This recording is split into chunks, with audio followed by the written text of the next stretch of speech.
So after the introduction and the class itself, what I like to do, so it will not be just after the class, but after the exercise session, I invite you to come to the lab, to my lab, and I will show you a system, a laser system, based on amplification and based on what we are going to learn today. So I want you really to see an actual system, how complex it is, and so you get some experience. It will be, so you finish at 5:45, usually, no? Something like that. So then Sasson will take you to my lab. If you have anything else to do, you are not obliged to come, but I really encourage you to come and visit, and you'll get some practical application of the course today, okay? So I hope you'll enjoy that. I want to start first with the summary of last class. Where is it? Here. So actually I left it like it was before. So that was last time. I want to skip that. Remember all these you know perfectly. Okay, then we discuss. Okay, we started to discuss the rate equation. We did it the time before. We did the two-level equation system, and last time we discussed the four-level system and the three-level system. You remember? An example of the four-level system was the YAG, the YAG laser, and so that's the structure. And the example for the three-level atomic system is the ruby laser. With this atomic structure, and the main result of last time, I don't have here. So the main result from last time is that if you look at the difference of population N2 minus N1 over N, okay, the total number of atoms in the system. So if you look at this quantity, you find that for the four-level system atom, you have always a positive function. So N2 minus N1 is always positive. We always have population inversion in that case, okay? While for the three-level atomic structure, there is a critical value below which there is no population inversion, okay? And you remember, we need population inversion to have gain in the system. If we don't have population inversion, there is no gain, okay?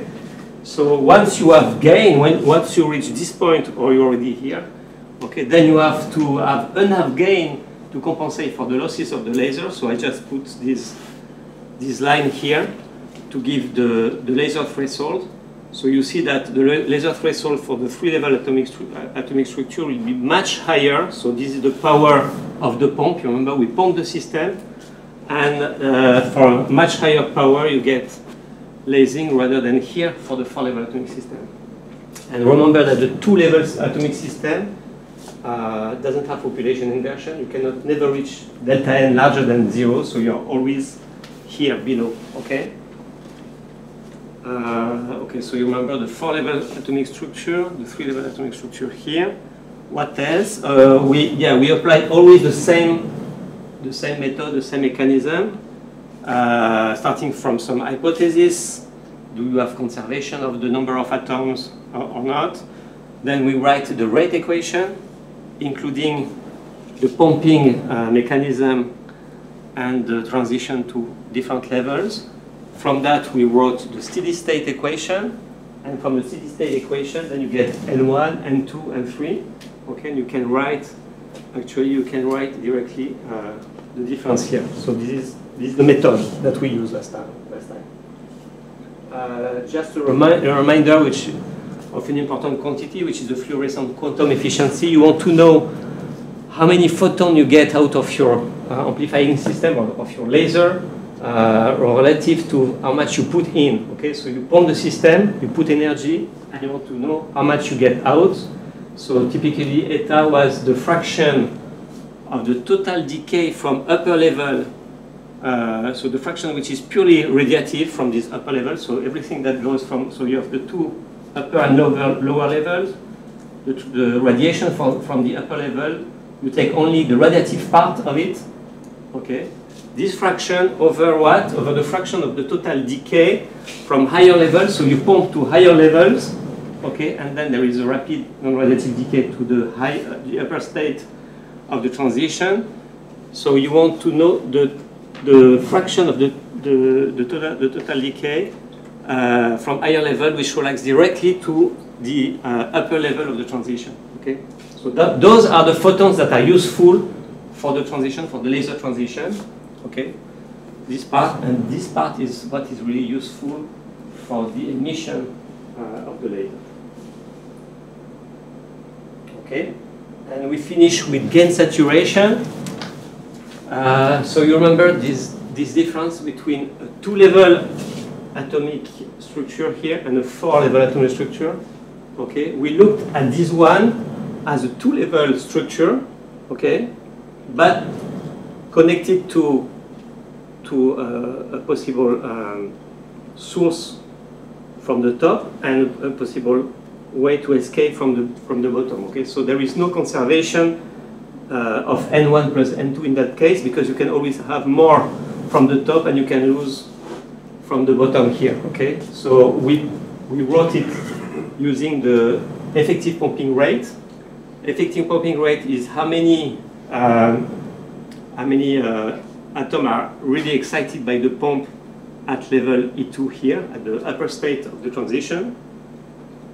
Okay, and here we have a very fast decay, and we assume that typically the number of atoms at level 0 is roughly the total number of atoms. Okay, there is little number of atoms excited here compared to the bath that you have here on the ground state. Okay, and what we are interested in here, we pump, okay, and we want to see if I inject a signal at the frequency transition here, okay, what will be the saturation of the gain due to this excitation here, omega, so this omega signal, which is exactly at the transition here.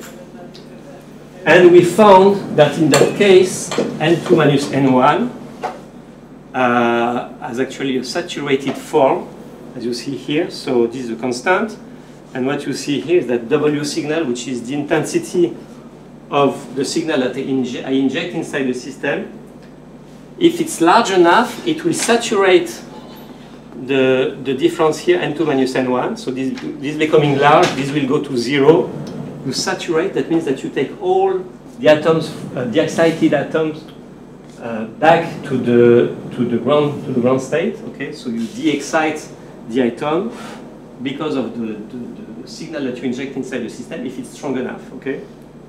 So the signal, we'll see in the next chapter that the signal is amplified by the system, but it also hits the excited atoms, okay, and bring them to the lower state.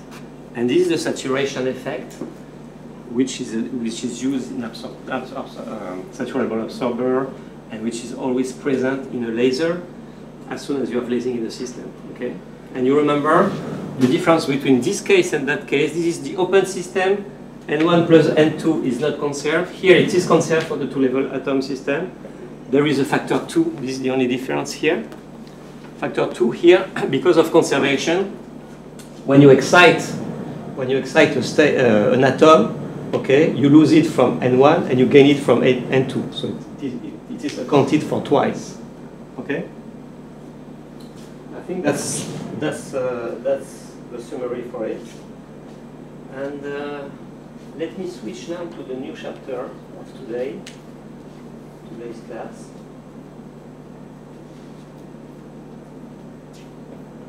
Remind me for the break, at what time it is supposed to be? After the hour and quarter.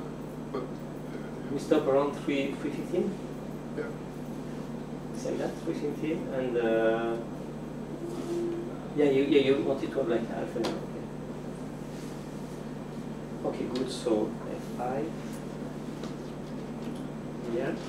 Okay, so now, today what I would like to discuss is laser amplification. Okay, we are not yet in the lasers, but we are going to talk about amplification. Okay, so up to now, if you have the story of this class, of this lesson in mind, what we have dealt with until now is a signal is introduced inside the atomic system. How this signal modify the property of the atomic system. Okay, so the atoms will be excited by the signal, and we discuss the susceptibility and all that. Okay, so we know how the system reacts to the presence of an external signal. The question now, we are going to the next step. What is the atomic system in reverse doing to the signal itself? Okay, so there is a feedback effect. The atomic system has been perturbed, has been excited by the signal.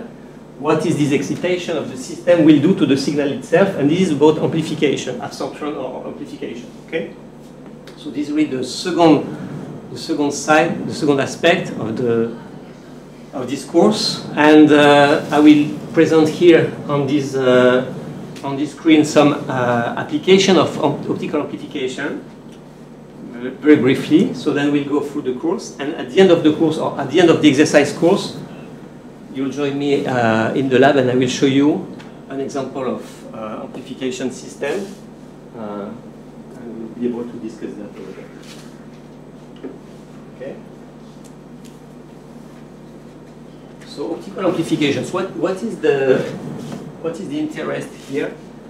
The question is the following. Let's say you have a system, you have a laser. Okay, you want to make it the strongest as possible. So what do? You pump it. Okay, you pump it as much as you can. You try to inverse population as much as you can. Okay, to get population inversion and very strong amplification. Okay. The problem when you want to go to very high power lasers is that pumping a system requires a lot of energy. Okay, so if it's, for instance, electric pumping, you'll need very large electric pumping powers. Okay. The second problem is that you have there optics, you have a crystal, and the system is fragile. I mean, this is the optical system, and if you go too high in your system, remember that just keep that in mind. In a laser cavity, you get a very intense output beam. Okay, it's very intense. This is a laser, but inside the cavity, it's much more intense than what comes out of the system. It's a resonant cavity. Okay, so you build up energy inside the system, and remember the mirror are partially transparent with a very small fraction of transmission, like 99% reflectivity. Okay, so a very small portion of light comes out. So what you see outside of your laser is just a teeny portion of the energy that is stored inside the system. Okay, so if you start to go to very high power laser, the buildup of energy within the optical cavity can be extremely high. So you can induce optical damage of whatever is inside the cavity. The crystal, the mirrors, all that, okay? So this is not very practical in that case. Also, you'll have problem of heat dissipation because all this system is heating up very fast. You'll see in the lab how we are cooling the system.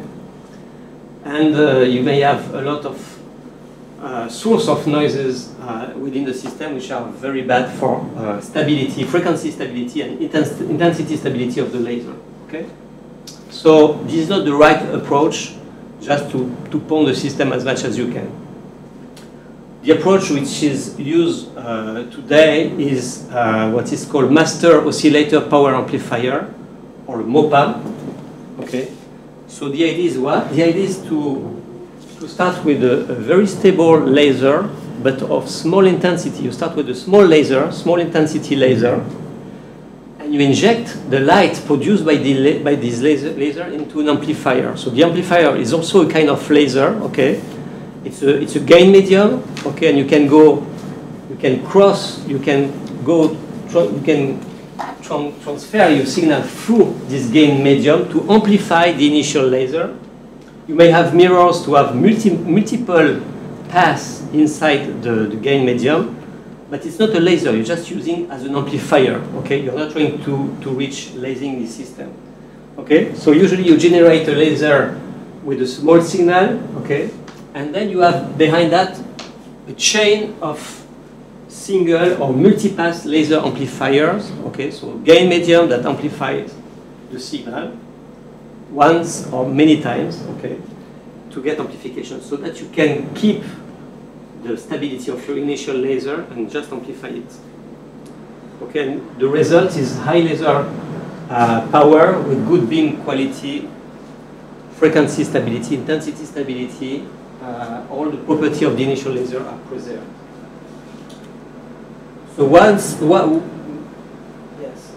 of the most amazing system that we have in the world, and the most powerful laser that we have in the world, is the laser at the National Ignition Facility at the Lawrence Livermore National Laboratory in the US. So this is a picture of part of the lab, and this is the inside of the lab. Okay, so this is a very complex structure. Maybe, okay, I have a movie here. Maybe I can show that to you. I don't know if we will have the sound. We check, but typically this system is a series actually of you see 192 small lasers, which are all amplified through all these channels. There are as many channels as the number of lasers. Each channel of amplification, in each stage of amplification, will power up the intensity of each lasers. And what they do at the end, there is this chamber here that you see in transparency here, where all the beams, they all converge from all directions on a small target. The target you see here, the inside of the chamber. You see the holder of the target. This is the small cavity where the target is located. And this is actually here in the middle here, you see this very small sphere, which is actually the target. So imagine that all these lasers are focused on this target, a huge amount of energy, to do what?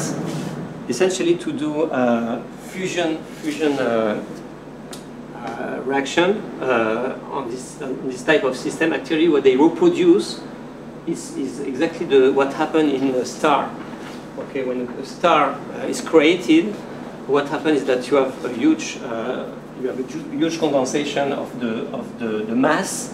Okay, and you start to have very strong fusion reaction where atoms with higher and higher mass are created inside the star. And here they reproduce actually what they call mini star to study this fusion process. Okay. Maybe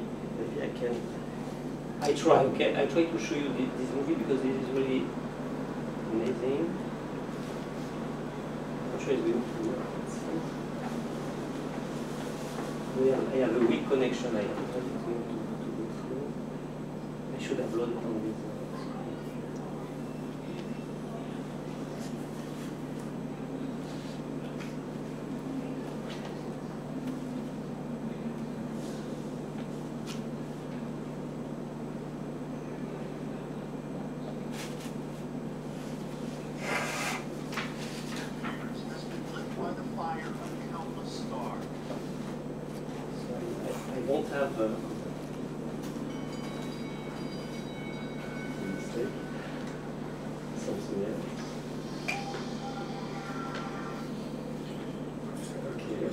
How can I put the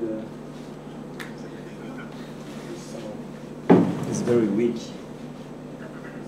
Do you want to reflect it? Yeah. Maybe it's going to be good like that. And let's see how can I get that on my screen on the.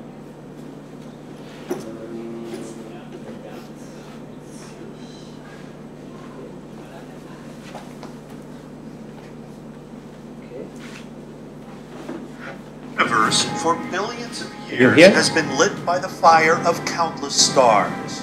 In these stellar cauldrons, hydrogen nuclei are fused together to form helium nuclei, releasing energy that lights the heavens.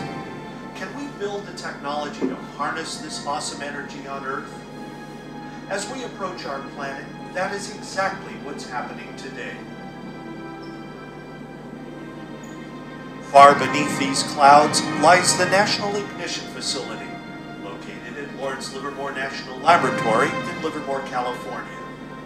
This facility has been built to bring star power to Earth. It is the world's largest and highest energy laser system. Containing 192 laser beams, NIF will explore controlled nuclear fusion to ensure global security, enable sustainable clean energy, and advance our understanding of the universe. 85 feet tall, the laser and target area building is the size of 3 football fields. Inside are 2 parallel laser bays, each containing 96 beam lines. In this animation, which is millions of times slower than real time, we will follow the process for creating a miniature star in the target chamber by riding along with some of the laser beams. The process starts by first energizing the laser amplifiers in the 2 laser bays by dumping electrical energy stored in capacitors into flash lamps. They convert the energy to light that is absorbed by... So this is the pumping process, okay? You need to store energy in power supply to deliver this energy into flash lamps. Okay, the flash lamps, like in a YAG laser, okay? You need flash lamps to excite your atoms. So this is huge. I mean, what is... The laser glass in the amplifiers. Later, when the laser pulses pass through the glass, they will extract this energy, thereby increasing the laser beam energy. Our trip with the laser beams begins in the master oscillator room, where a very low energy laser pulse is created. This pulse is only 20 billionths of a second long in duration, which is a beam of light about 20 feet long. It's amplified and then split into 48 laser pulses, which are carried over to the 2 laser bays using fiber optic cables. Here, the 48 pulses are amplified in a preamplifier by a factor of about 10 billion. Then they're split into 192 pulses and sent into the main laser system. As we track 8 of these beams through the facility, you can see the path of the beams highlighted in red. The first amplification occurs in the power amplifier. It has 5 glass slabs that were energized by the powerful flash lamps. Then they travel to the main laser cavity and directs the laser light back and forth 4 times through 11 sets of laser amplifier glass in the main amplifier system. This gives the laser beams another boost of energy. During this time, optical components ensure that the beams maintain their required pulse shape, quality, and spatial uniformity. On the final pass through the optical system, the laser light is allowed to exit and travel back through the beam lines and up to the power amplifier once more to pick up even more energy before heading down the long stretch to the switch yard. In total, the energy of the laser beams is increased a quadrillion times as they travel more than 1,500 meters from the master oscillator room to the target chamber. In the switch yard, the parallel bundles of beams are rearranged into a conical configuration. That's so they can be focused into the center of the target chamber and onto the target assembly. The assembly holds the spherical fuel pellet containing hydrogen. Here you see the 8 beams split into 2 groups of 4 beams, one group traveling up and the other traveling down, heading for equidistant entry ports on the target chamber. Finally, the beams pass through the final optics assemblies, which convert the original infrared laser light to there's a conversion here into ultraviolet light. That's the cell. The beams then converge on the 10mm target assembly called a hole run, generating a bath of X-rays. It's not focused on the target. It creates X-rays. In a controlled, self-sustaining fusion reaction. The same process that powers the stars. This will be the start of a new journey that will bring not only discovery and innovation, but a lasting legacy to the future.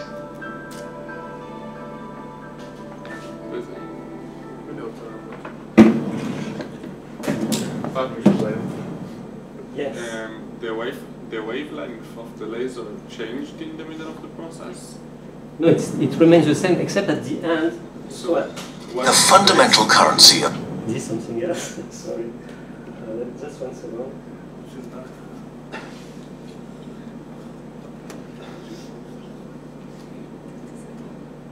Okay. Just want to go back to the presentation here. Okay. So what's your question? In the end, they wrote X-rays. At the end, before reaching the target, they say in the movie that there is a change of frequency. It goes from infrared, I guess we are in the infrared here, into the ultraviolet. Okay, so to do that, you use nonlinear crystal. You use frequency doubling, triple doubling of frequency. I mean, you can really convert, and you'll see that in the laser in the lab. You can convert the energy, the light itself from one wavelength to different wavelength by using nonlinear optics. Okay, if you have enough intense light to do that. Okay, and then by reflection and by I guess by making a plasma inside the cell, it generates X-rays. Okay, so it's kind of X-ray laser at the end, which really deliver the energy to the target. It's not very clear, I mean, in the presentation, but you get the idea, and you get really the sense of the power that is put in this type of system. And you see that the amplification is done by going back and forth inside amplifiers. Okay, it was written, I think, 4 times back and forth, for a passage through the amplifier. And we'll see by the end of this class why 4 and not much more than that. I mean, it seems that there is an optimal number of time to cross an amplifying medium to get enough energy out. Okay, that's one example I wanted to tell you about. I mean, this is really an extreme example, okay, but you'll see in the lab that we have smaller system, hopefully much smaller than that can stay on the table, and but it's based on the same principle. Okay. And the second example I want to show you here is about not laser but masers. Actually, masers, so for microwave, not light wave, but for microwave, masers are extremely stable devices. Okay, and they are not used as lasers, but they are used mainly as amplifiers. Okay, and in that case here, what I wanted to show you is what is called the cosmic microwave background. So maybe you have heard of that. You have classes in astronomy, no? Astrophysics? No. I'm not a specialist at all in the field, but what I show you here is a measurement from the Earth or from the sky, from satellites. There are different measurements that are done at different wavelengths. Okay, so with the eye you just see the sky and the Milky Way, the stars, all that. And as you increase the wavelength, okay, so you go to infrared, and then you go to millimeter waves, and then to microwaves. Actually, what happens is that you look deeper and deeper into the sky. Okay, so and this is due to the fact, if I understood well, to the fact that the universe, starting from the Big Bang, okay, everything started to diverge from this starting point. Okay, and this expansion of the universe is responsible for the fact that the wavelengths are actually increased and increased as it goes with expansion. Okay, so the early time that experienced this expansion the most are converted. So the light or the high frequency waves that radiation that existed at the beginning of the universe, they have been converted over years, over millions of years, into much longer wavelengths. So we are talking about centimeters here in the microwave regime. And when you use a detector in this range, what you observe is this cosmic background, okay, which is really very close to the birth of the universe, and I think it's very important because they show that it's not uniform. You have this granary structure, which are the precursor of galaxies and all that. I don't want to say anything wrong because it's not my domain, but this has been obtained using maser amplifiers, okay, that are this kind of experiment that have been done already on the Earth. That you can, I mean, it was probably then it was done through satellites, okay, and this is what you do actually. You amplify this background, wherever you measure in the sky, you will measure this microwave radiation, and by amplifying this very small signal, actually you get this map of the early stage of the cosmos. Okay, so that I want to write on this board. It's easier to write for me.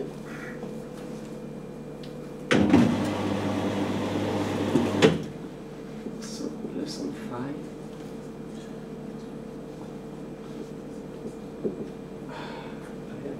Laser amplification.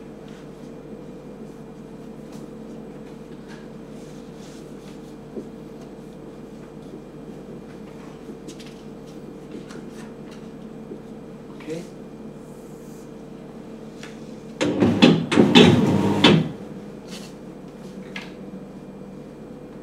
So we discuss application first. Some application. Now, I want to do something that probably you have done many times already. I would like to describe the wave propagation inside the system, inside the atomic medium. So we are going to deal with the wave equation,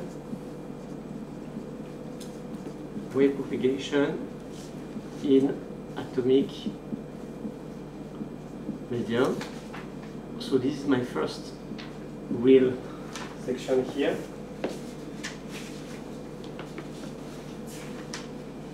Okay.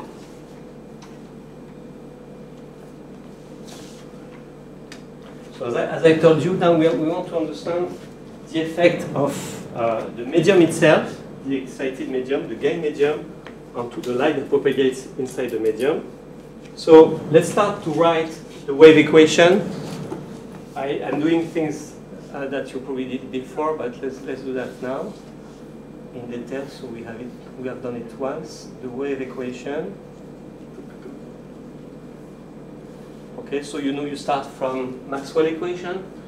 Okay, so let me note by small letter I. The first one, divergence. So if you are not used to this notation, just tell me, and I will adjust. Divergence of the displacement, electric displacement, is equal to the density of charge, rho, is the first one. The second one, II, is the divergence of the B field is equal to 0. Third one is the rotational of the electric field. I know you write the rotational with the cross like that, or with the, that's okay? So this is the rotational of the E field is equal to minus the time derivative of the B field. And the last one is the rotational of the H field.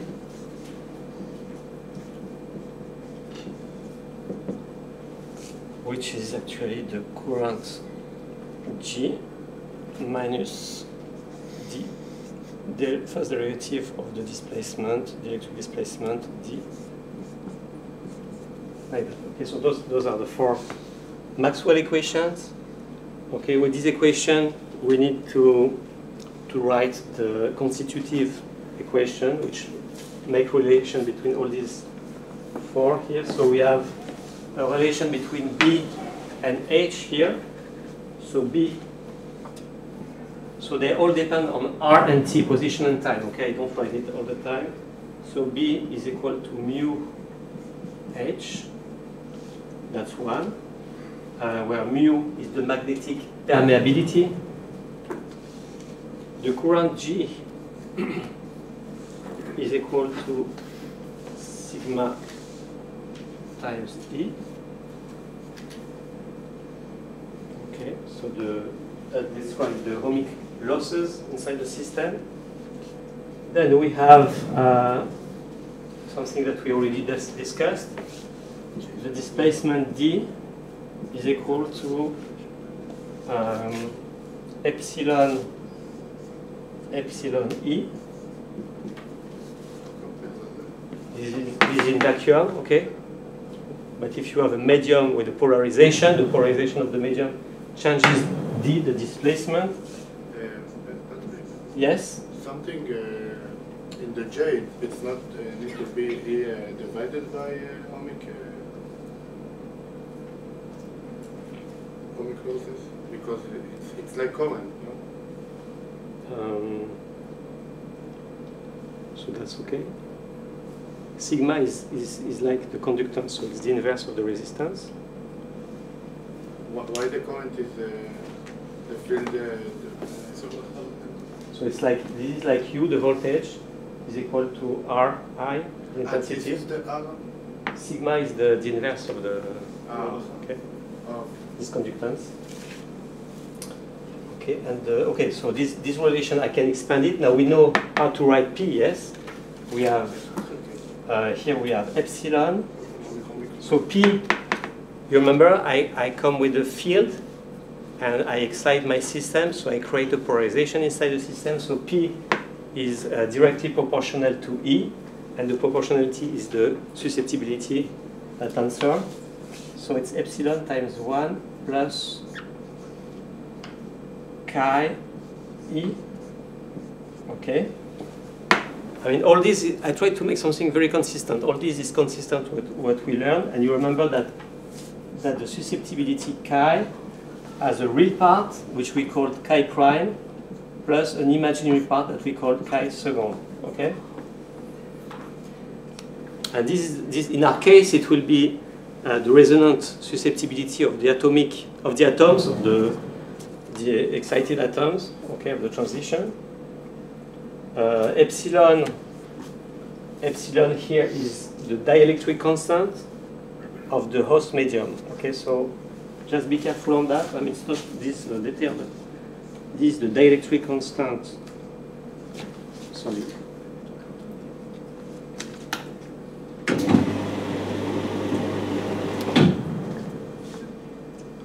So this is the dielectric constant of host medium,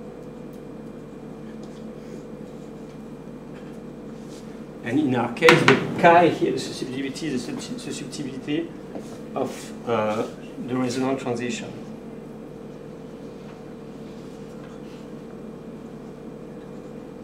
Maybe I write too small. Is it okay? It's not too small. Susceptibility of the resonant transition. Okay, this is just a reminder of what we discussed already, and I miss only one equation. Any suggestion from you? The last relation, which relates Maserati foot. Right. Or the conservation of charge. That's what you mean, yeah? So which relate actually J here with rho. Okay, so we have the last relation is the divergence of the current J plus the time derivative of the density rho is 0. So this is charge conservation, okay? Conservation of the charge. Ohmic loss here. Okay. So all these you know, I'm sure you know already. So what do we do with that to get wave equation? So usually we are, so let's look for CW solution, okay? Constant wave solution in the form of E, so E of t is equal to the real part of E exponential E omega t, okay? Or we wrote it like that, 1/2 of E exponential minus E omega t plus E star E conjugate exponential I omega t. Okay. So if you use that, you simplify actually this equation, because any time derivative will be replaced by I omega. When you derive with time, you get I omega factor. Okay. So if I rewrite equation 3 here and 4 here, I get the following. So 3 rewrites like that. The rotational of E,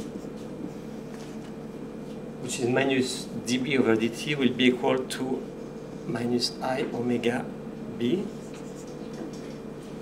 Okay. And the fourth one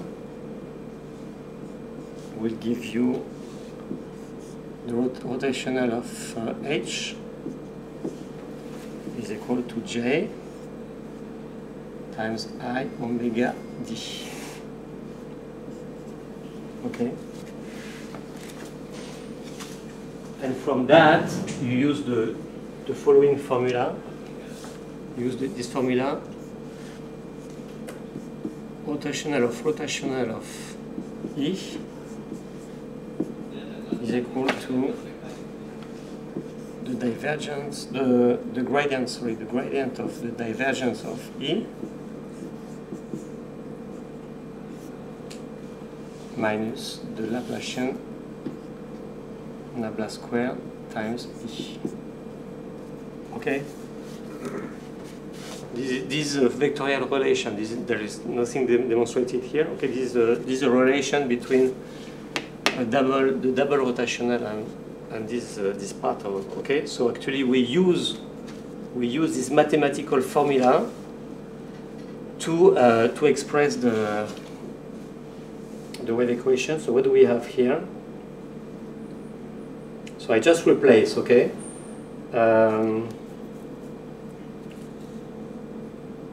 No, sorry. So I'm taking here. I'm taking the rotational of E. Okay.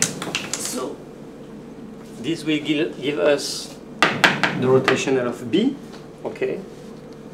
So this is equal to minus I omega mu rotational of. I replace B by H, rotational of H, okay,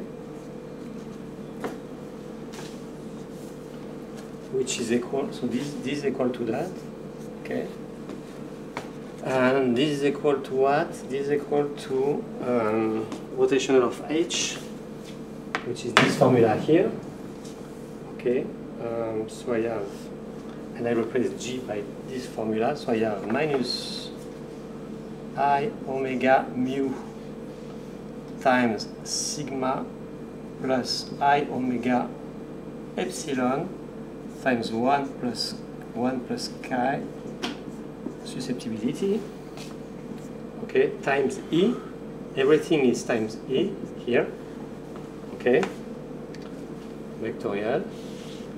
And if I arrange that a little more, it will give you omega, I put omega in factor, I omega in factor, it will give you omega 2 mu epsilon times 1 plus chi minus I sigma over omega epsilon everything times the E field like that. Okay. So this is for this part. I just consider this part here. Okay. I just wrote this part of the equation. Okay.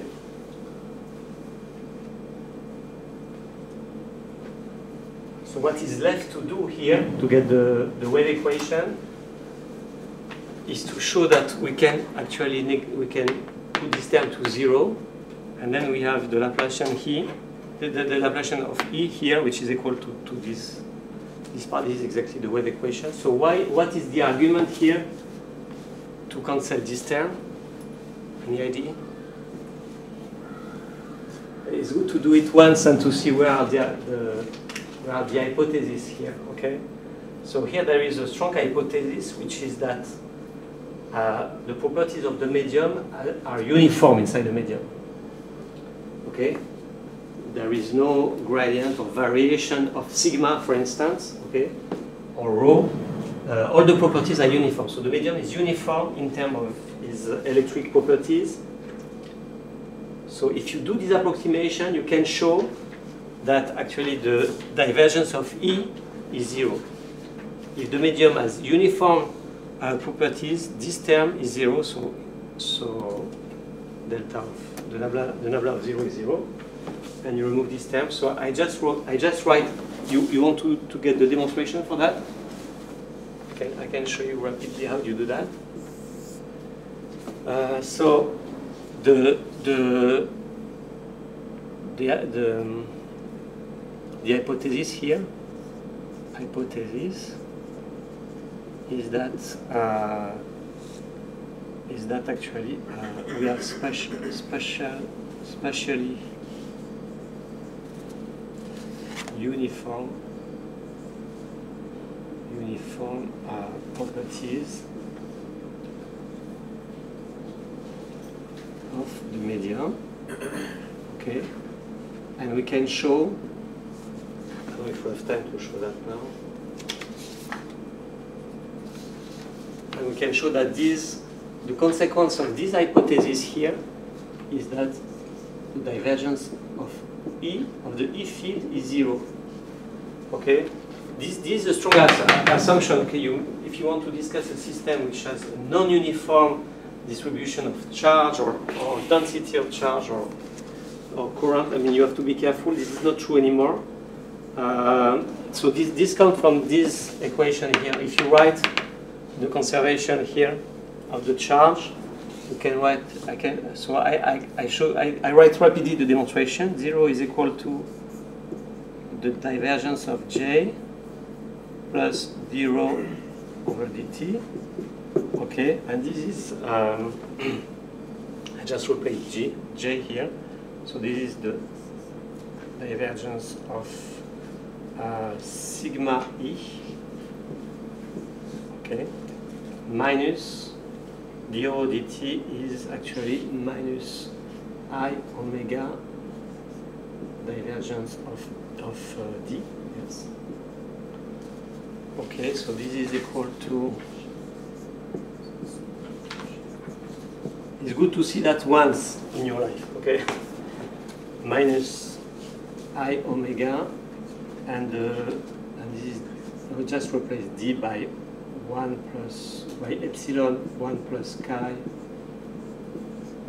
E field. Okay. So this term here, the divergence of sigma E, you know how to write that? So this is equal to sigma delta E plus delta. So here this is the gradient. This is the gradient here of sigma times E. Okay, which is different from that. No? Okay.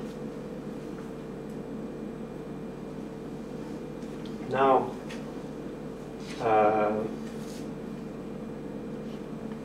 under the previous assumption, if we assume that all the properties are uniform, there is no gradient of sigma, this is 0, so this term disappears. and this is equal only to this term here. This goes to 0, okay? So you get the following equation. You get 0 is equal to sigma minus I omega nabla times epsilon plus chi, okay, times the divergence of E, okay. So this is equal to 0. So there is no reason that this term should be equal to 0. So only this term is equal to 0. Okay. So this is equal to 0. So it shows this property here. If we have spatially uniform system, we have delta E equals 0. So if I come back to here, so that this is demonstrated. So if I come back to here, so under this hypothesis, this term is 0. And I get the following equation. Delta square, so this is the Laplacian plus omega 2 mu epsilon times 1 plus chi minus I sigma over omega epsilon times E equals 0. Okay, so sorry, so there is a bracket here. So this is the wave equation. For simplicity, we can let's drop the vectorial notation and the tensor notation. So I just write the scalar, this is the scalar wave equation.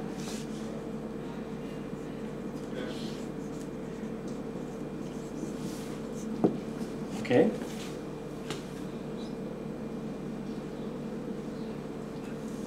So what do we do with that? To solve this equation. So you see, this is the wave equation where I take into account the presence of the medium here. Okay. So let's do it step by step. First, I want to make a second hypothesis here. Let's consider plane wave. Okay, let's use what is called a plane wave approximation. Okay, so we consider only propagation along the z direction. There is no variation along the xy plane. Okay, this is called the plane wave approximation. Can I erase the demonstration here? It's okay.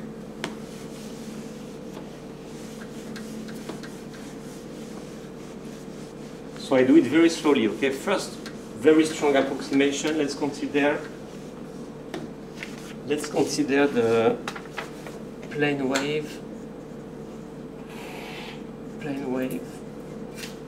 approximation.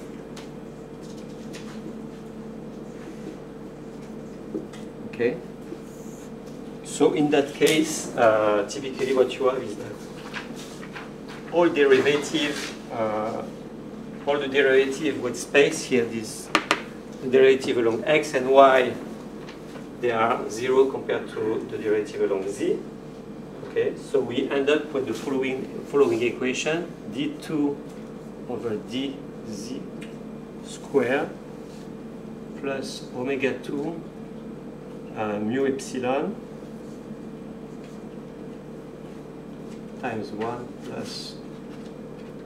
plus chi minus I sigma over omega epsilon E of z equals 0. Okay, so this is a very simple case. Okay, so what you are used to solve usually is propagation in the free space. Okay, free space propagation.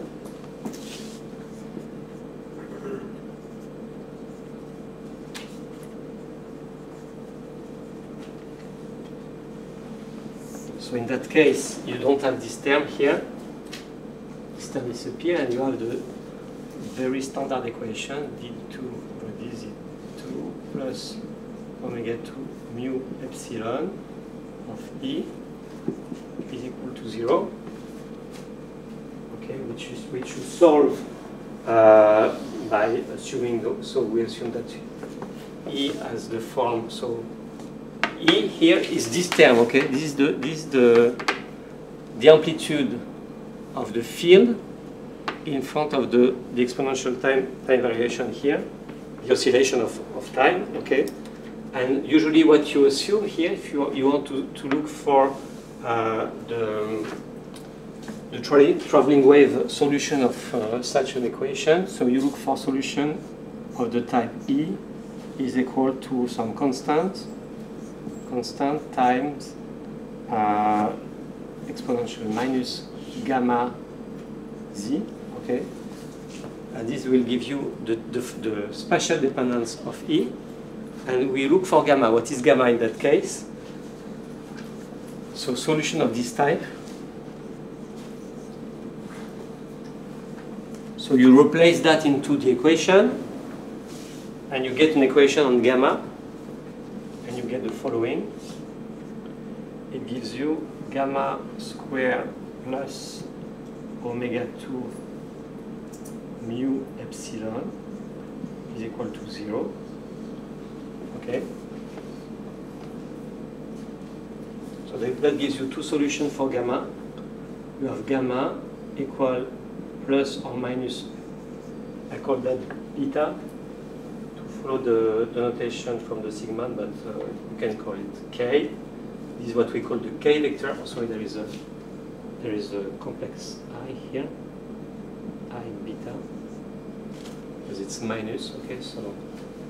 And beta is omega square root of mu epsilon. You know that square root of mu epsilon is 1 over c, the speed of light, yes? So with beta equal to omega square root of mu epsilon, which is omega over c, okay, which you can write also, be careful here, it's n omega over c0, and c0 is the speed of light in vacuum, okay, in vacuum, and n is the index of refraction, and you can write it also like in terms of the wavelength. This is 2 pi over lambda, okay, so this is called the wave vector.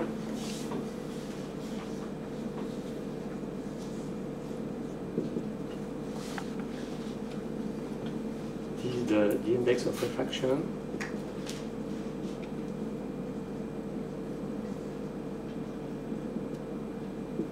Okay.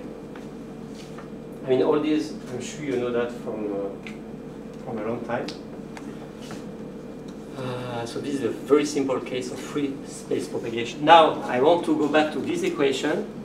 Okay, and I'm going to use this beta because this is the solution for the easy case.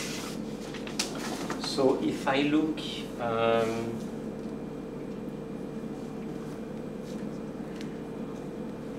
so let me go here.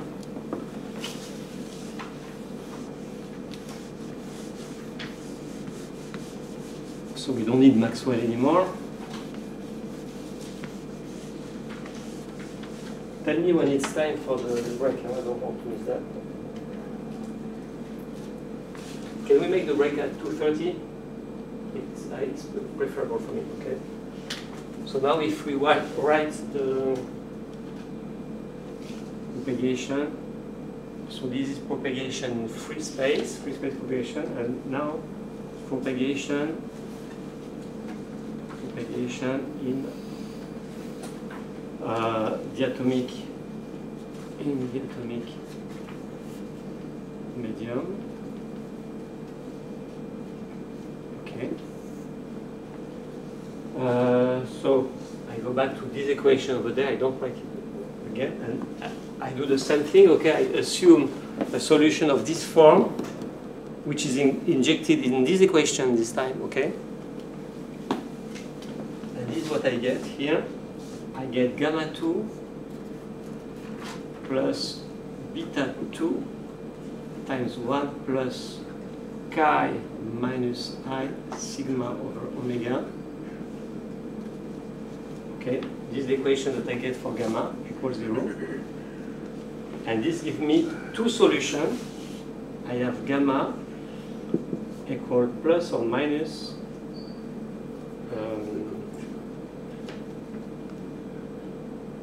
I want only one solution that is the same, plus or minus I beta times square root of this complex number here, 1 plus chi minus I sigma over omega. Okay? So here we are a little bit stuck here with this square root of a complex number. So what can we say here?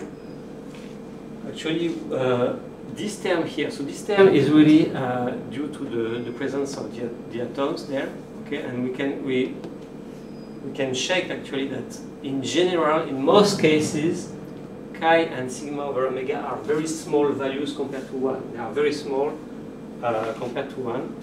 The effect of a few atoms actually in the system has a very low impact on the wave vector, so it's almost beta.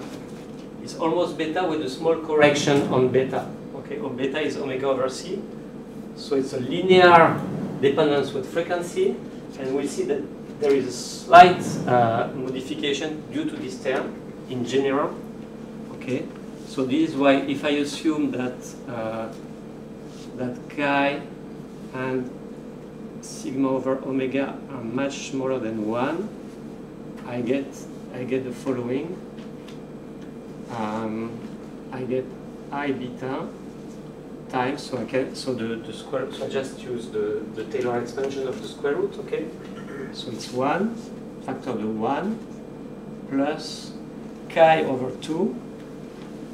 Okay, so chi is chi prime plus chi second. Okay, so I have chi prime over 2 plus I chi second over 2 minus I sigma over 2 omega. Okay, you understand this half here is because of the square root, Taylor expansion of the square root. Okay? Okay, so we have this very nice formula here, very important formula here for gamma. Gamma is equal to I beta. First term is I beta. Second term, I call it plus I delta. I call it delta beta m to follow the notation of the sigma, minus alpha m plus alpha 0. Okay, so I have this formula here, and I have 4 different contributions. So let's discuss this formula here. I'm going to draw here. Actually, I want to do that on the second board, so we can keep it.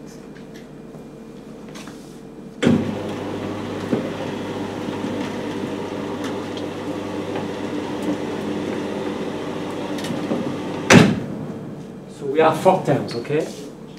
Each term here is frequency dependent, okay? And I want to show you how it depends on frequency. So if I write, so this, okay, so this, I mean, you understand that this comes into the equation. So E will be of the form exponential minus I minus gamma z plus, there is a constant here, okay, gamma z, okay, so you have minus I beta z plus minus I delta beta m z minus alpha m z and plus alpha 0 z, okay?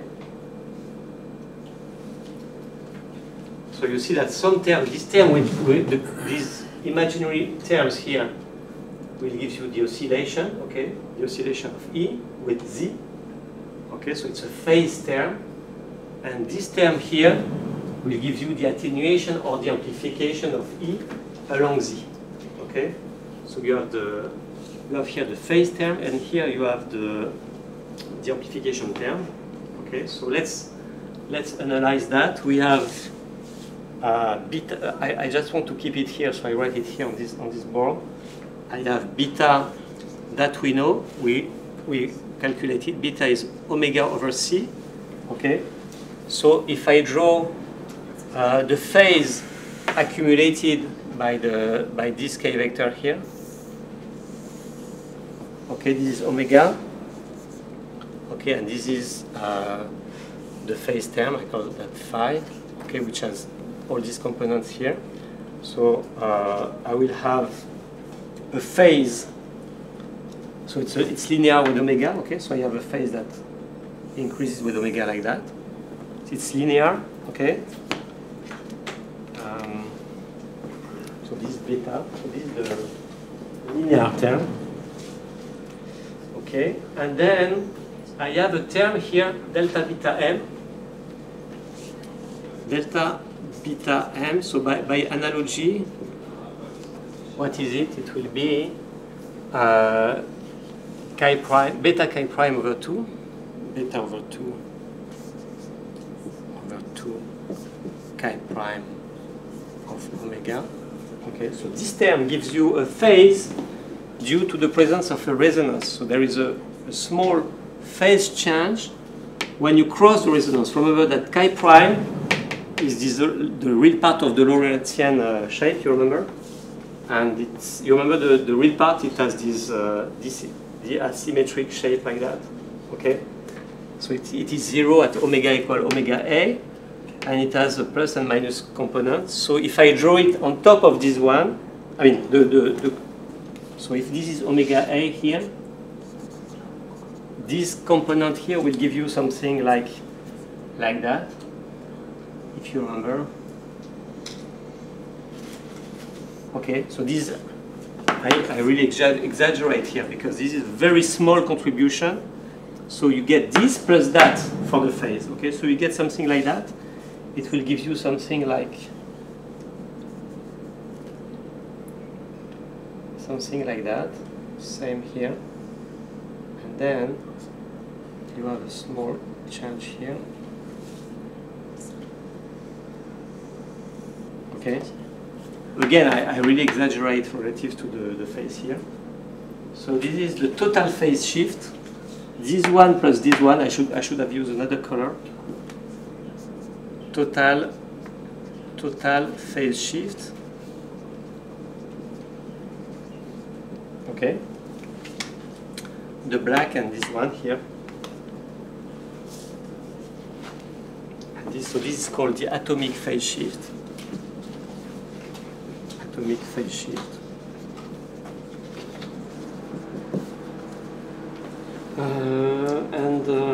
Okay, so this is the second term. The third term, now we are going to this term here, which gives you amplification. So alpha m is what? Alpha m is beta over 2 times chi second of omega.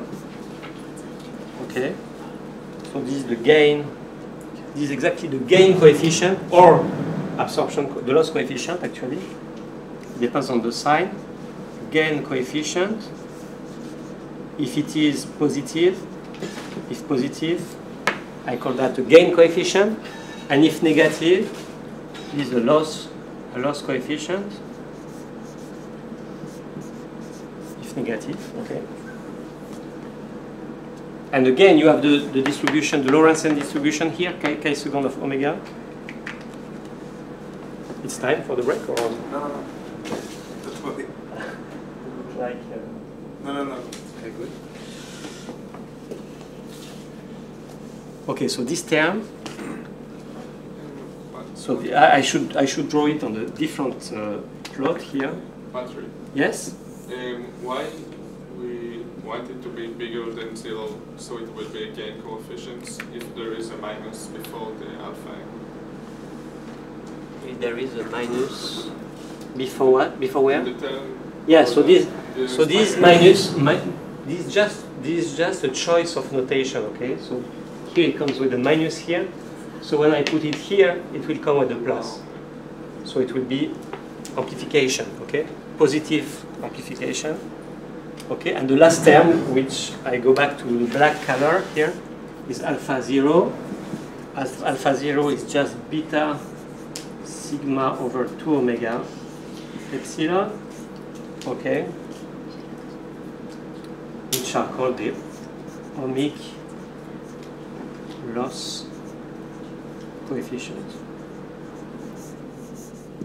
Okay. So usually near the transition we neglect this term. If the system is not absorbing too much, if it's a transparent optical system, usually you can ignore this term. Okay, so if I plot it here, again I have, it should be below this plot, but okay, for omega A, what you get is the famous Lorentzian shape like that. I mean, assuming that the transition is Lorentzian, it could be a Gaussian one, okay? What is the physical reason for the ohmic loss coefficient? For which one? The constant. The last one? Yeah. Or this just comes from this sigma term here? But there is a physical idea that we can think about behind it, or just so if you have charges inside the system, automatically you have, yeah, I mean, this is just resistive losses inside the system, just heating of the system. Yeah. Okay. So this is very important here. I just keep it here on this board. So these four terms. Okay. You see, so there is an effect on the phase here, and there is an effect on the amplitude. This is the amplitude.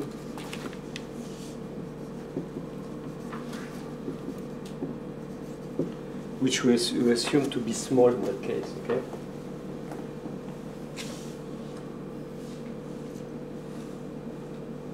So this is what maybe I can finish with that before the break.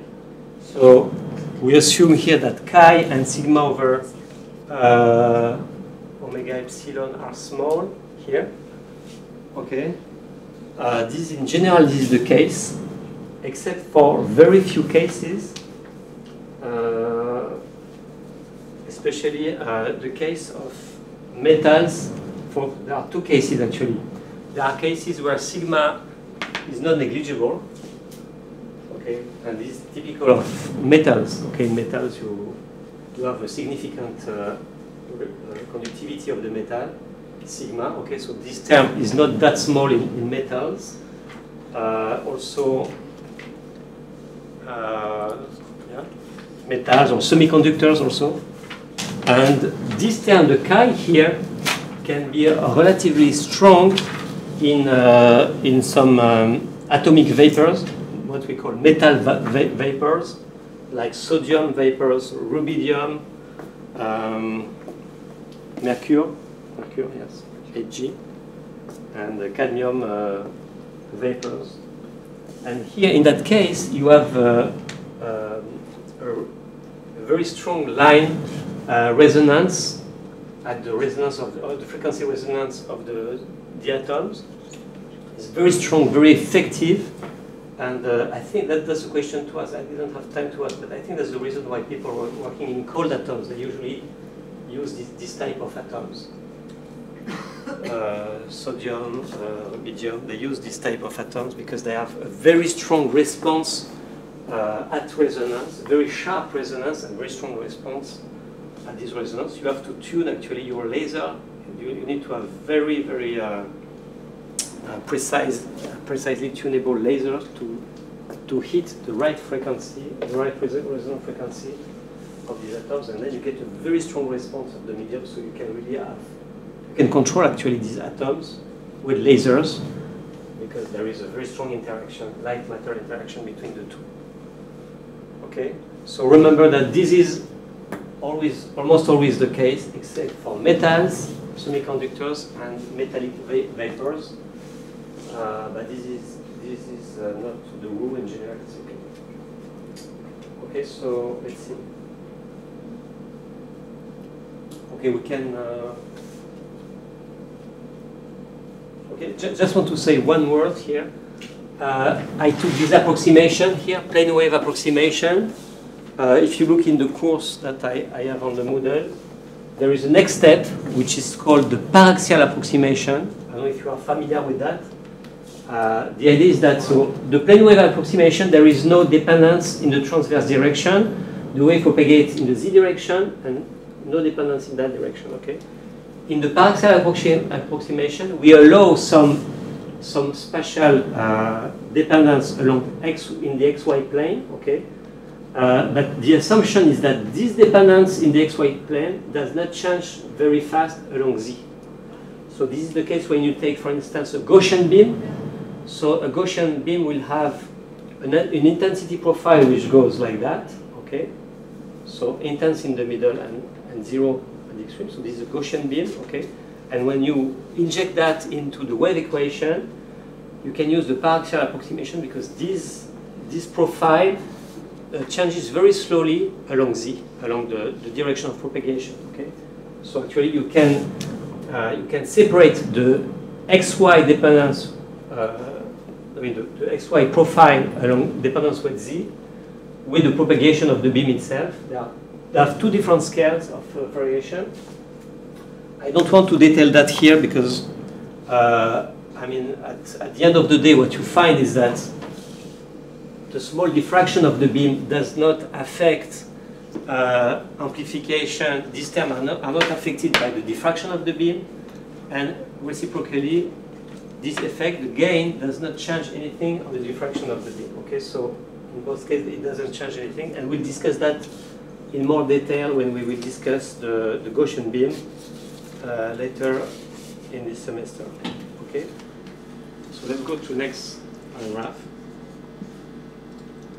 Single pass laser amplification.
Let's start by considering the following medium. Okay, we have a gain medium. It can be a solid state laser, part of the solid state laser, which is just the crystal with the atoms, the resonant atoms inside. Okay, and we inject light inside the system. Okay, and we look at the output here, and we try to quantify the amplification. So we have a system which has a length L, okay, and as the light will propagate within the system, it will experience amplification or loss, okay, and we can calculate the complex amplitude gain or loss, okay, whatever, depending on the sign. So what is this quantity? This is G, small g here, the gain. I'm talking about amplitude of the gain, so it will be a ratio between amplitude of the field. So it has a frequency dependence, G of omega. And this is simply the ratio between what you input, between what you get at the output over what you put in the input. So it's E at length L over E at position 0 here. So this is 0 here. 0 is L. Okay. And if you use the expression that we discussed before, what do we have? We have two terms. So it's going to be exponential of the phase term minus I times the beta, just the wave vector propagation, I beta minus I beta plus, so the first term over there, okay, omega over c, and then the delta beta m, okay, times the length. So this is the first contribution times another exponential, which is this time a gain or loss contribution exponential. These two terms here. So one is alpha m. The second one is minus alpha 0 times L. Okay, so that's the second term. So here we have gain or loss, depending on the side of alpha m. And here we have the total phase shift.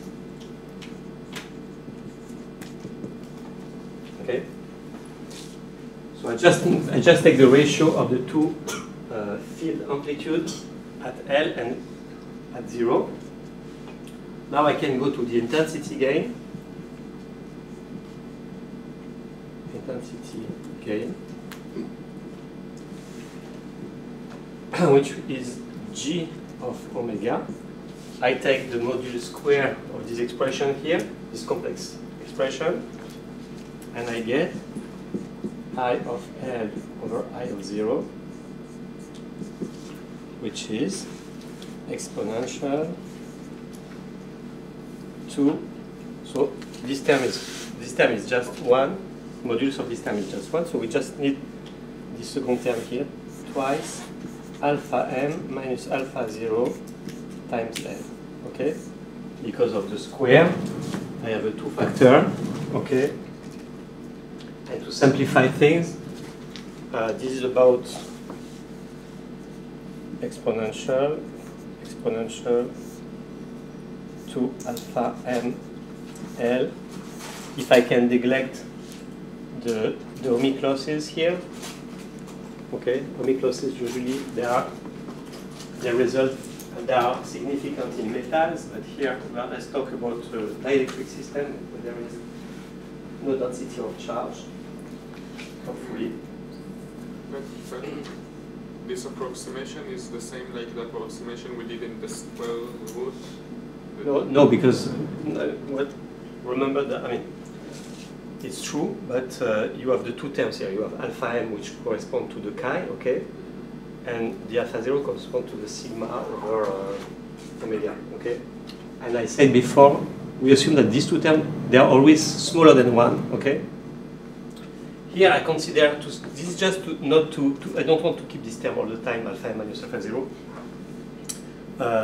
Here what I'm saying is that we are in dielectric system, so the sigma is 0. I mean, there is no charge in a dielectric. If it was a metal, yes, there will be a charge.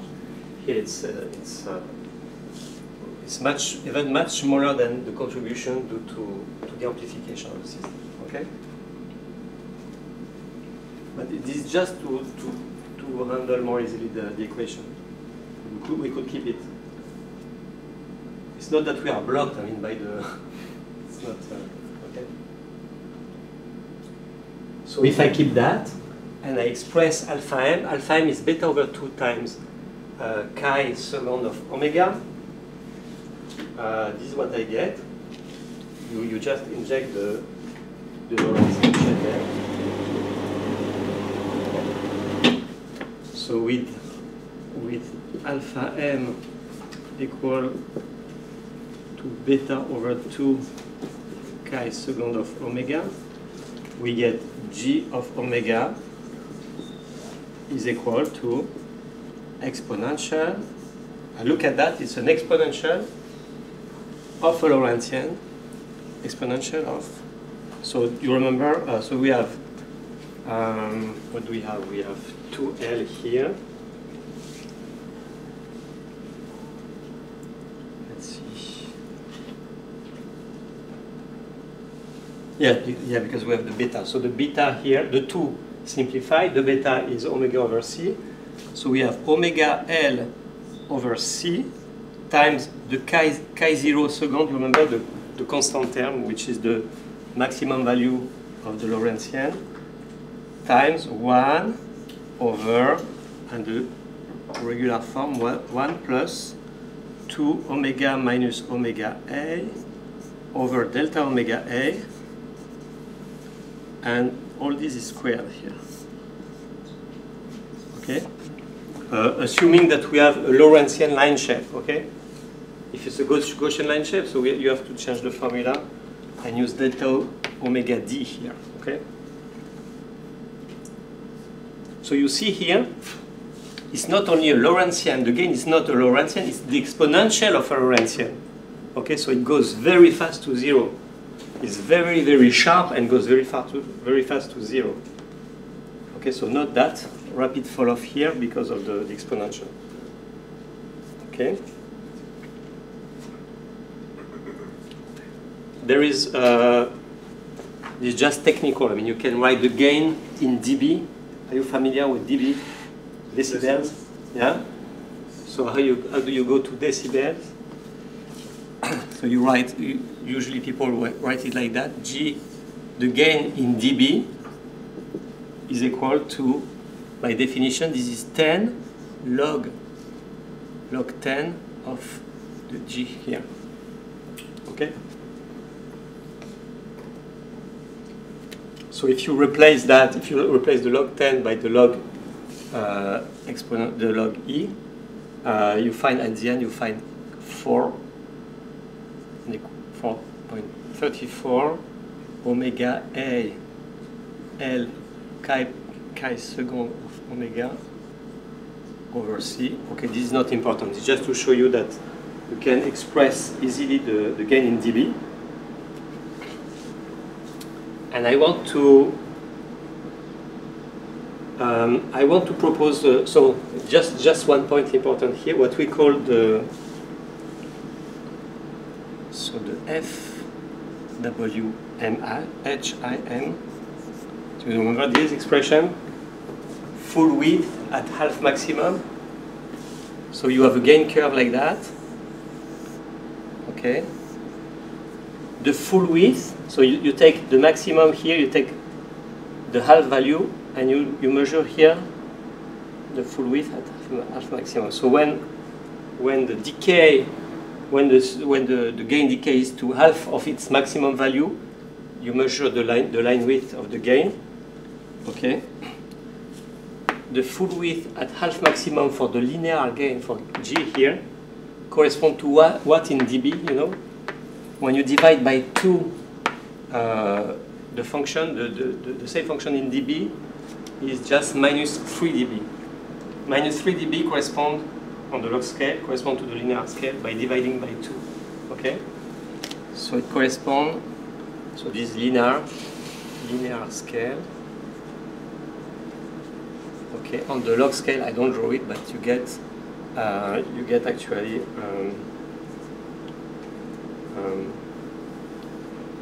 so this is F correspond to 3 dB attenuation. Okay.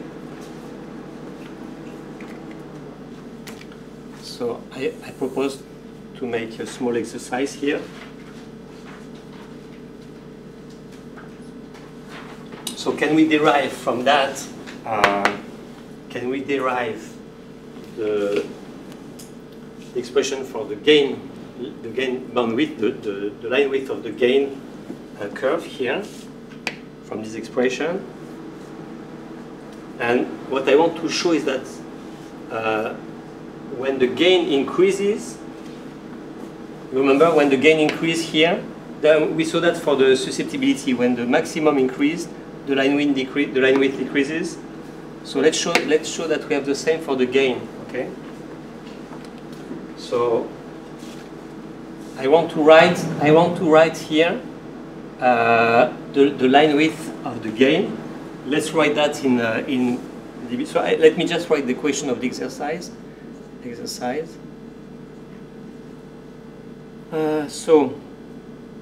What is the derived expression?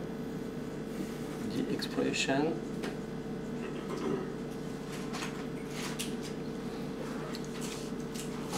for the gain bandwidth. Okay. So I want to calculate that. Okay. So this I will call that delta omega. Okay. Delta omega, or in dB. And I want to show that when gain increases, delta omega decreases. Okay?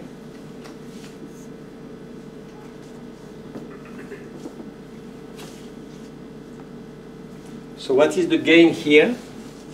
What is the value of the gain here? This value here. So the gain, I want to write it in dB, okay?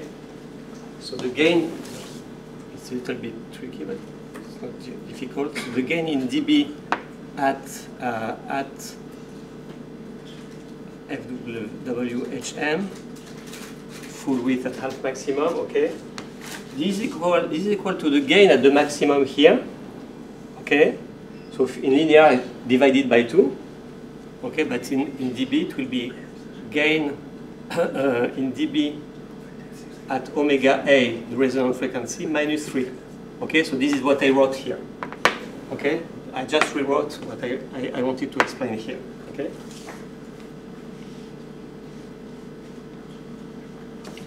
So what is the gain here? The gain is, so the gain, I use this expression here. So we have actually the value at maximum for omega equal omega A, this is 1. Okay, all this term, I call that the gain, this is what I call the JdB at omega A, so it's JdB at omega A over the frequency dependence, 1 plus 2 omega minus omega A over delta omega A squared. Okay? I just rewrite the expression there. And this is equal to GdB at omega A, maximum, minus 3. Okay? So you just a little bit of math gives you omega minus omega A. You extract omega minus omega A, you get omega minus omega A is equal to plus or minus, there is a square root, so plus or minus delta omega A over 2 square root of 3 over G dB of omega A minus 3. Okay? So I should write this omega here, I should give it a name. This omega is this value, okay? Is the value here or here. Okay, so this difference is just half of what I need.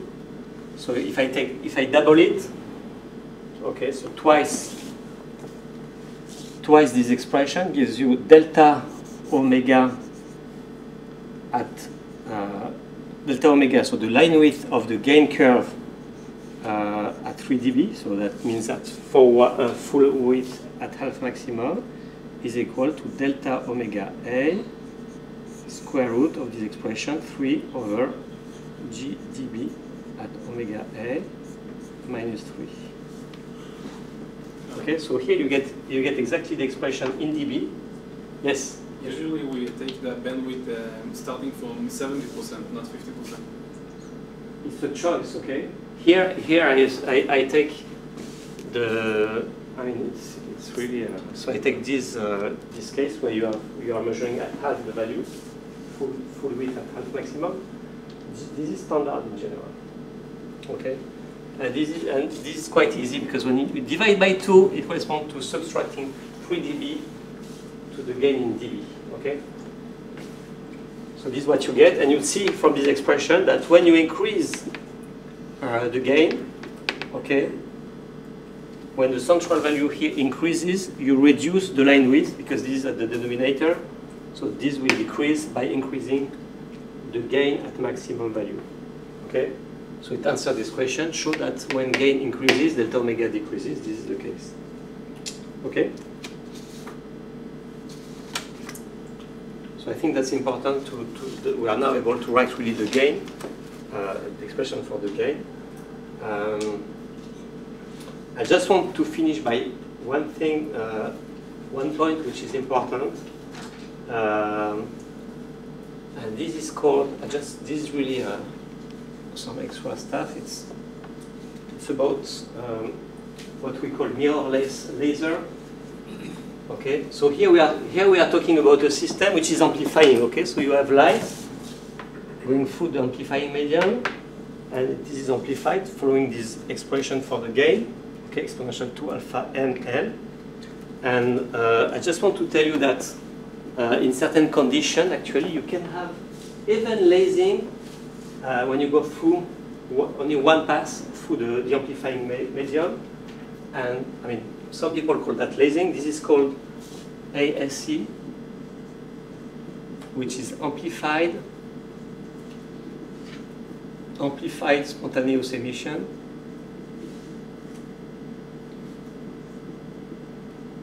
Okay, so you see here, I'm just switching. So here, I was considering a case where you inject light here and it is amplified. Okay, you may take just an amplifier like that without injecting anything inside the system, but because of spontaneous emission, you will have. So I can draw it here. So you take a gain medium like that, and each atom will emit spontaneously. Okay, so you have emission in all directions from all atoms. Okay. The light that is spontaneously emitted in that direction will experience amplification. Okay. So starting from noise, spontaneous emission from noise, you may have amplification of the noise through this single pass amplification medium. Okay. And in certain cases, and you can look in the course, I don't have time to do it now, but there is a small exercise here to calculate actually in which case you can compensate actually for the loss of the system. Okay, because actually you lose a lot of spontaneous emission is going in all directions, only a very small amount of it, which is contained in a small solid angle here, is really contributing to the lasing. You can show that if the system is long enough, you may have some kind of lasing effect. That means that there is a threshold. You can really see a narrowing of the line width of the system without mirrors. There is no mirror here. So this is what we call a mirrorless laser. Okay. Some people, they don't want to call that lasing because there is no mirror, there is no oscillation, there is no feedback and oscillation like in the cavity. But yet you can have really the signature of a laser in this system. I mean, you can see really a threshold. There is a threshold even in this type of system. Okay.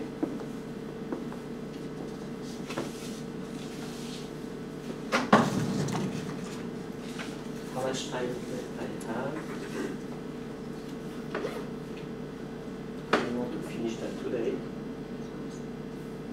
Wow, 20 minutes. So very important concept that I want to introduce now. It's about cross-section. Are you familiar with cross-section? Did you see already this concept in another class? No? Yes? Hello? Is anybody here?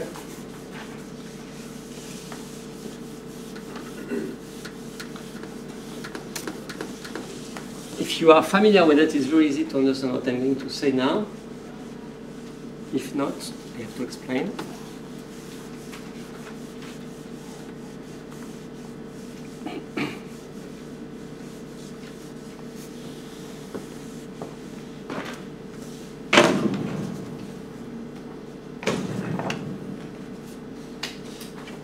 So this is about 4 here. It's about stimulated transition.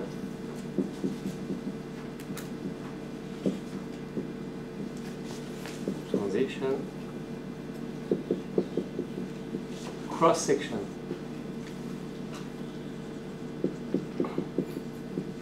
Okay, here I want to quantify or to describe the strength of the interaction between the light and the atomic medium. Okay, so no, seriously, so are you familiar with this concept of cross section? Never? You've never seen it, this idea? Okay. So if I put okay, you have light coming to me, okay, and I put this object in front of the light, okay, the amount of power that will be stopped by this object is proportional to the surface here, okay? So a cross-section is a surface, okay, and it tells you how much light the object can capture from an incident wave, okay? You have an incident wave, you put something in front of it, it's going to block part of the light. This energy is proportional to the surface, to this cross-section actually is the surface, in that case, of the object, okay? So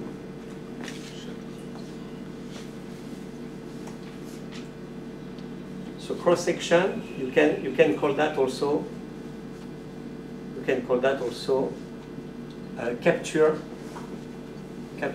area, okay? And this is it's a surface, okay? So it's proportional to the square of this in a meter square, whatever.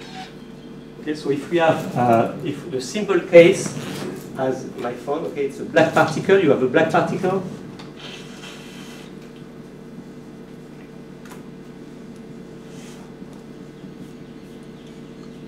Okay. So for black particle, the power. So let's say you have an incident field with intensity I. Okay. You want to know how much power has been absorbed by this black particle. So P absorbed is equal to incident intensity times sigma, where sigma is the cross section. Okay, so be careful. The power here is in watt. Okay, intensity it's the density of power, so it's watt per unit of surface. Okay, so usually we have watt. It should be watt per meter square, but usually we use watt per centimeter square. And the surface here is in centimeter square, okay? Usually when you look at data sheet of laser, the power is given in, the intensity is given in watt per centimeter square, okay? So this is the part of the power of the incident light that is absorbed by the black particles, okay? Now, I take a thin slab of our gain medium, okay? Take a thin slab,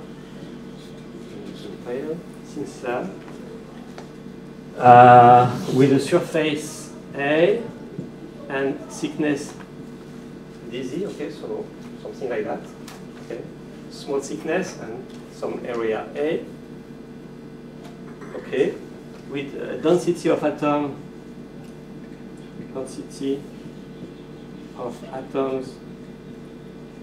n in level 1 and 2 in level 2. Okay, so as usual. So I have light coming onto this slab.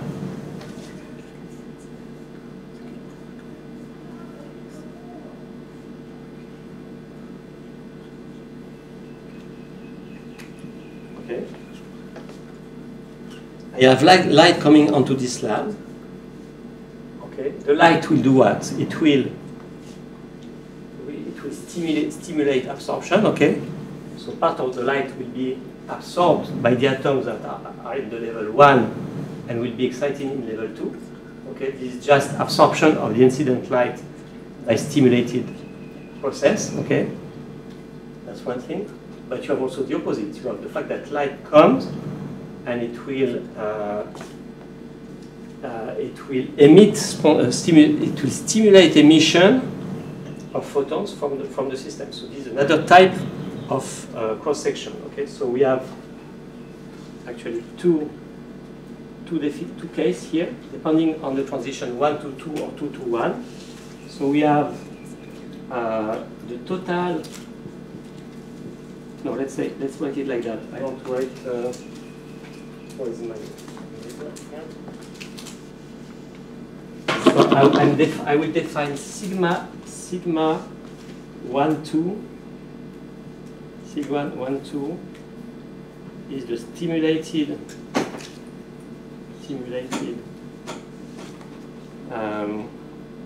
absorption. To save time, I write cross section CS. Okay, if you don't mind, CS. Okay, for one atom. So we take one atom. Okay, if it's in the lower level, it will absorb the photon with this stimulated absorption cross section. So this is for each lower level atom. Okay, and sigma 2 1 is the stimulated emission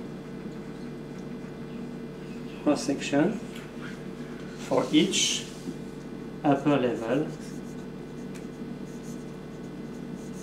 atom.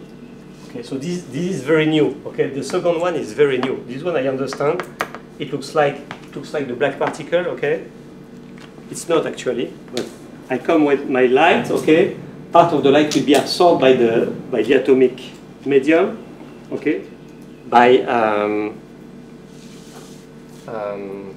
made a mistake here. No?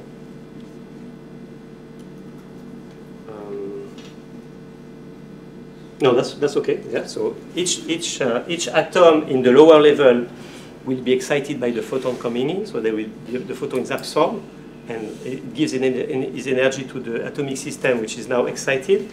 Okay. So I understand that I block part of the light. Okay. This one is kind of negative cross section because the light comes and it de-excites an atom which will emit a new photon. Okay. So here I'm increasing the number of photons which are stimulated in this process, okay, coming from the upper level down to the lower level, but it's also a cross section, an area, the area of the system, which measure the efficiency, if you want, of the interaction between the light and the atom, okay. So if I write the total absorbing area, you have just to sum over all atom. Okay, so for lower atom it will be N1 times the volume. The volume is A dz. Okay, so total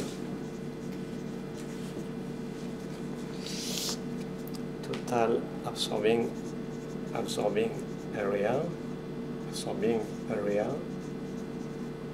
is equal to sigma 1 2 times the number of atoms of the lower level atom. So it will be N1 times A dz. Okay, and the total emitting area will be sigma 2 1 and 2 A dz. Okay. So now what is the net power absorbed by the medium? Okay, this absorption, this emission, So this is plus, this will be minus in terms of absorption, okay? So the net power absorbed by this slab will be P, I write it like this, dP absorbed, so the equivalent of this expression here. So it's equal to N1 sigma 1, 2 minus N2 sigma 2, 1 times the incident intensity, I incident, okay, and times the volume here. So it's A, okay.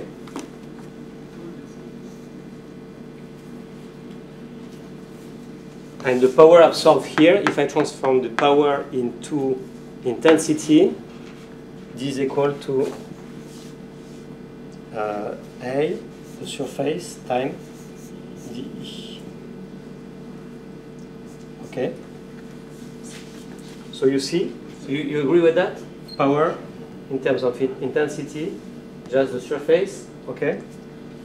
So I have now a differential equation in terms of I, yes?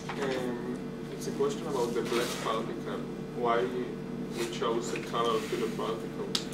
No, because you know when it's black, it means that you block the light. There is nothing going through, okay? If it's strong, if it's like opaque, part of it goes through, and it's more complicated. Just black means just a screen. You just screen out part of the light, okay? So the screen is made out of black particles? Or no, in that case, it's just one particle, or just my phone here, which is the blocking particle. Okay, here it's more subtle, okay, because you have part is absorbed and part is emitted. So I'm considering the net power absorbed here, okay. So okay, and the final thing to write here is that we have. You remember the simple case is where the transition the upward and downward transition are identical, okay. This is when there is no degeneracy. Remember, the omega 1, 2 is equal to the omega 2, 1, okay? So it's the same for sigma. There is the same chance to absorb the light than to emit photons. So in principle, sigma 1, 2 and sigma 2, 1 are the same value, okay? If you have degeneracy, so you can write that, you remember the G1, you have G1 sigma 1, 2 will be equal to G2 sigma 2, 1, okay? And if you remember that delta n 1, 2 is equal to G1 over G2 N1 minus N2. This is just to be general, okay? If you have some degeneracy G1 and G2 for level 1 and level 2, you have these two equations and you end up with the same result, which is the following equation. dI is equal to delta n 1, 2 times sigma 2, 1 I dz. Okay, so that's the final differential equation that we obtain. Okay.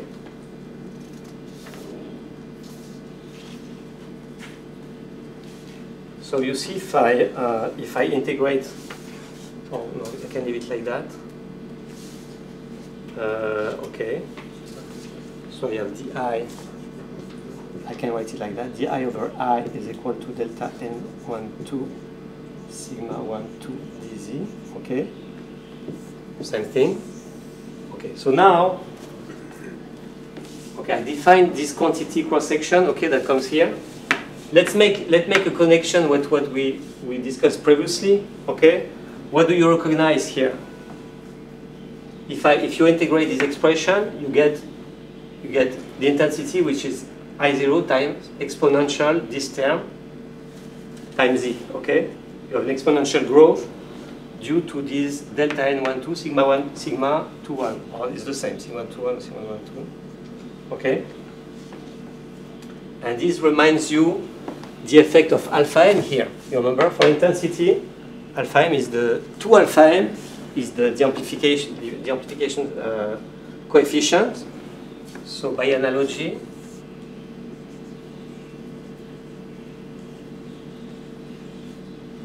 you have, if you remember, we have I of z is equal to I0, I incident, times exponential 2 alpha m z. Okay?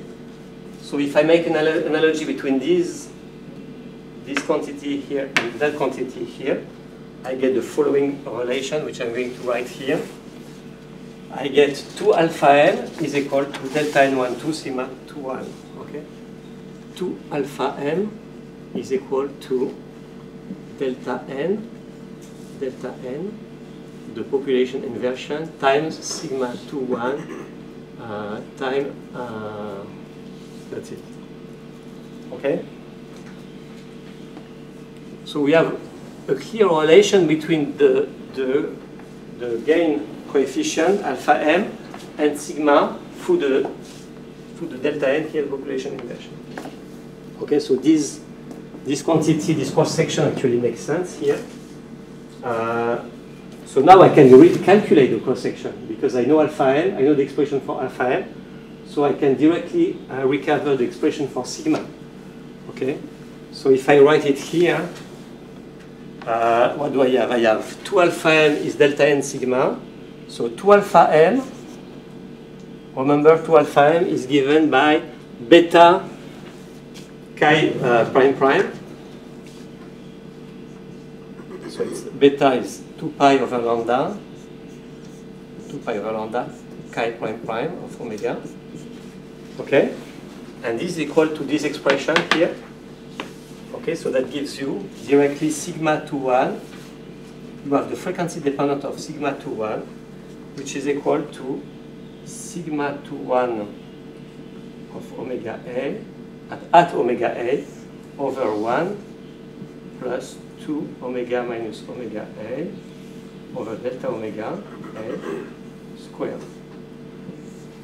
Okay, so this is this expression for sigma 2, 1.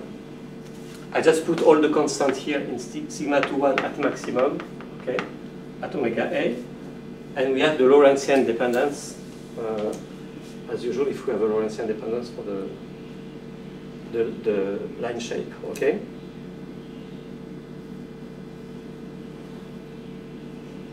I don't have much time to give you, I wanted to give you some numbers here.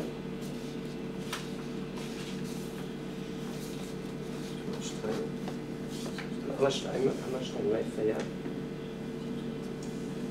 10 minutes. 10 minutes? Thanks. Okay. So, okay, I can. Okay. Okay, I think what is very important is to understand what we have here. Okay. So, if I show you my phone and I tell you what is the cross section of this object, okay, you say what do you answer? It's just the cross section is just the surface here. Okay, this is what blocks light. Okay, so this is exactly this surface. Okay. So now I ask you. We have an atom. Okay, we are talking about cross section of an atom. What is the size of an atom? Typically a few angstrom, yes. So if it is what we call a geometrical cross section, just the geometry of the object, this will be extremely small, okay? So let's calculate. I think it's good to put numbers and to calculate what we have. Okay, so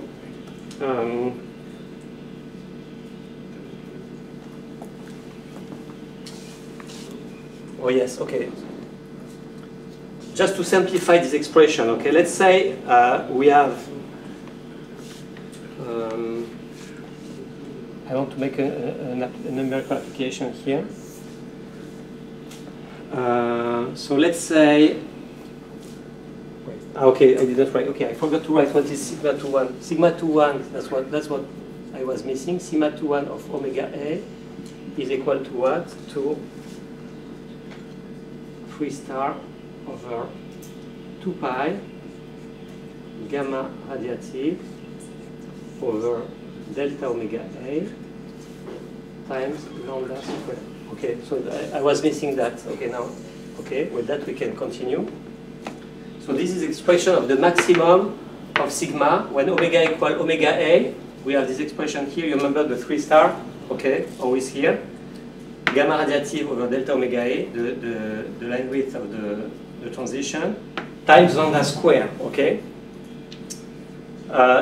We can simplify this expression. Let's assume that 3 star is 3. Okay, everything is aligned. So 3 star is 3. So 3 over 2 pi is roughly 1 over 2. Okay. Let's assume that the gamma radiative, the delta omega A here is purely due to the diatomic decay. Okay, gamma radiative. You remember delta omega is gamma rad plus 2 over T2. Remember. Let's assume that these two terms are equal. To have a very simple expression, sigma to 1, in the best case at maximum, sigma to 1 of omega A at maximum is about lambda square over 2. Okay? This is the simplest expression you can have, the maximum expression you can have for sigma, for the maximum of the cross-section. So you want to know what is the best interaction I can have between my light and my atom. This is it here. If my light is exactly at omega A, everything is aligned, the atomic dipoles, the polarization, everything is aligned. We have 3 star equal 3. And if it's purely a system like a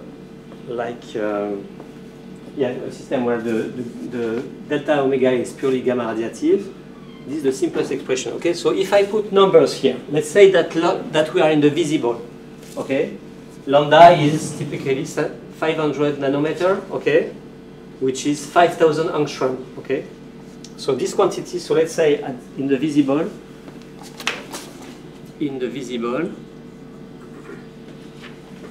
lambda is 500 nanometer, which is 5,000 angstrom. Okay, so if I replace that, it gives me sigma 2,1 about 5,000 square, 5,000 angstrom squared over 2. Okay, so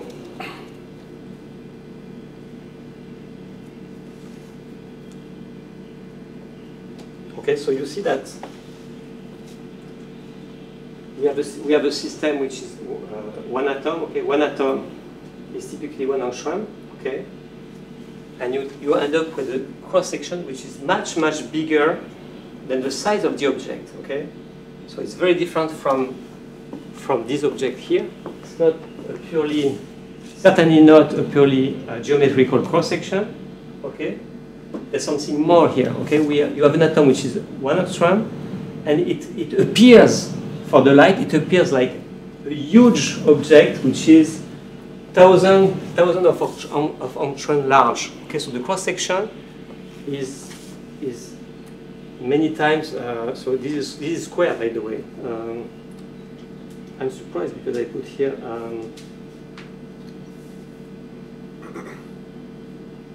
Yeah, it's much more than, I put that it's 1,000 times its size. It's much more than that. I mean, it's 1,000 square time. The cross section is okay. Okay, no, because it's a surface. Okay, so if so if I say that, let's say the diameter of the atom is 1 angstrom. Okay, compared to the diameter of this surface here, to be 1 angstrom compared to 1,000 angstrom. Okay, so we have a factor 1,000 or maybe more than 1,000 between the actual surface, the geometrical surface of the object, and the cross section. So what does it mean?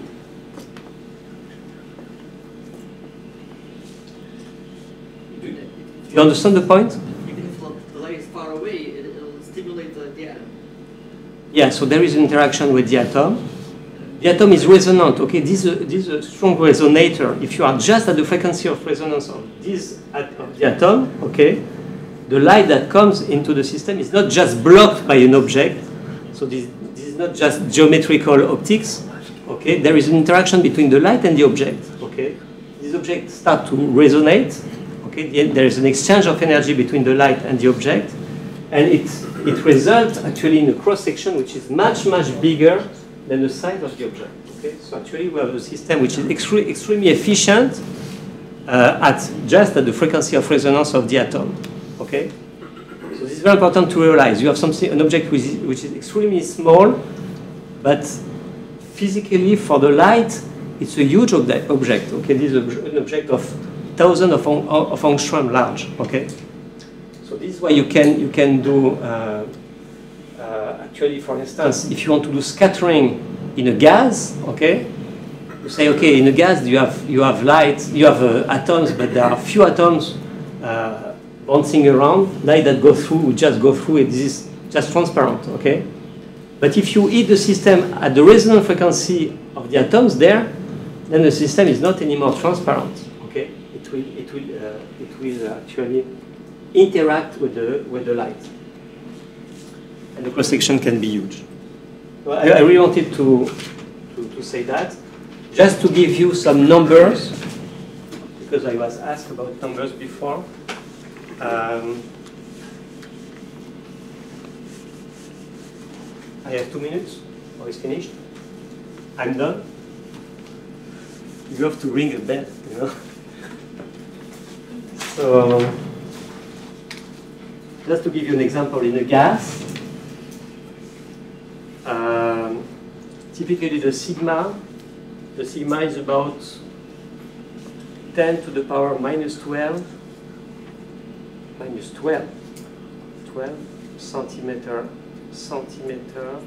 square. Okay. Okay, it was very small, but actually this is a huge cross section, very large cross section. This is at visible light. Huh? What about solid state laser?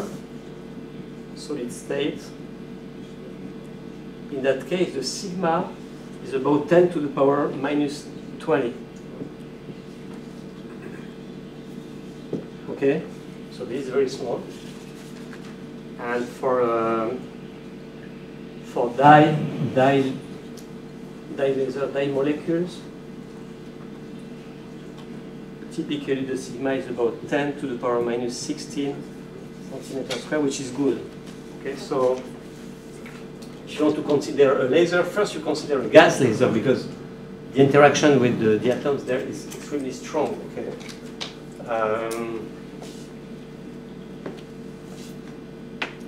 Okay, so the question is, why do we use solid state laser? Because they are so inefficient. That's a good question. I mean, you can think about that.